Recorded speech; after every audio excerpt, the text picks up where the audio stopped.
ஜனங்கள், தேவனுக்காக பரிசுத்தமாக வாழ வேண்டிய ஜனங்கள் இப்பொழுது தேவனை விட்டு விலகி அந்நிய ஜாதிகளை பின்பற்றி, அந்நிய ஜாதிகளுடைய மார்க்கங்களை பின்பற்றி, அந்நிய தேவர்களை பின்பற்றி இப்பொழுது இவர்கள் தேவனை விட்டு வெகு தூரம் போய்விட்டார்கள்.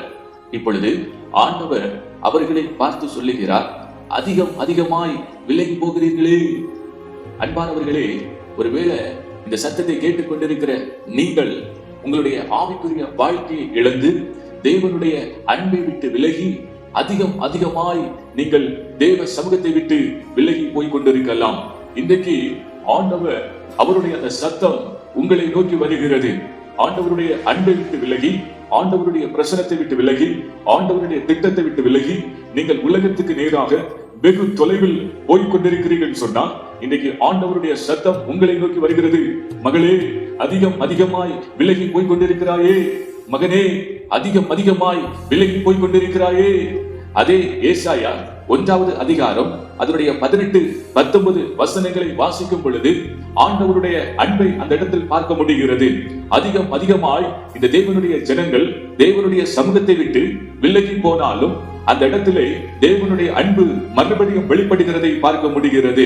ஆண்டவர் சொல்லுகிறார், நீங்கள் மனம் பொருந்தி மறுபடியும் என்னுடைய சத்தத்துக்கு செவி கொடுத்து வருவீர்கள் என்று சொன்னால், உங்கள் பாவங்கள் சிவரென்றிருந்தாலும் உறைந்த மழையை போல் வெண்மையாக்குவேன் என்று சொல்லி ஆண்டவர் சொல்லுகிறார்.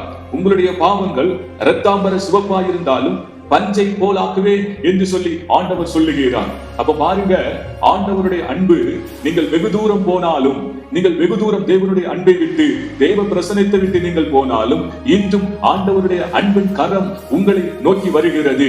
இந்த நேரத்துல நீங்கள் மறுபடியும் ஆண்டவருக்காக உங்களை ஒப்பு கொடுத்து, ஆண்டவருடைய அன்பு எனக்கு வேண்டும், ஆண்டவருடைய பிரசனம் எனக்கு வேண்டும், மறுபடியும் ஆண்டவருடைய திட்டத்தின்படி நான் வாழ விருப்பப்படுகிறேன் என்று சொல்லி நீங்கள் தேவனுடைய சமூகத்தை தேடி நீங்கள் ஓடி வரும் பொழுது அவருடைய அன்பின் கரம் உங்களை அணைப்பதற்காக ஆயத்தமாக இருக்கிறது. அன்பான சகோதர சகோதரிகளே, ஏதோ ஒன்று உங்களை தேவனுடைய அன்பை விட்டு பிரித்திருக்கலாம்.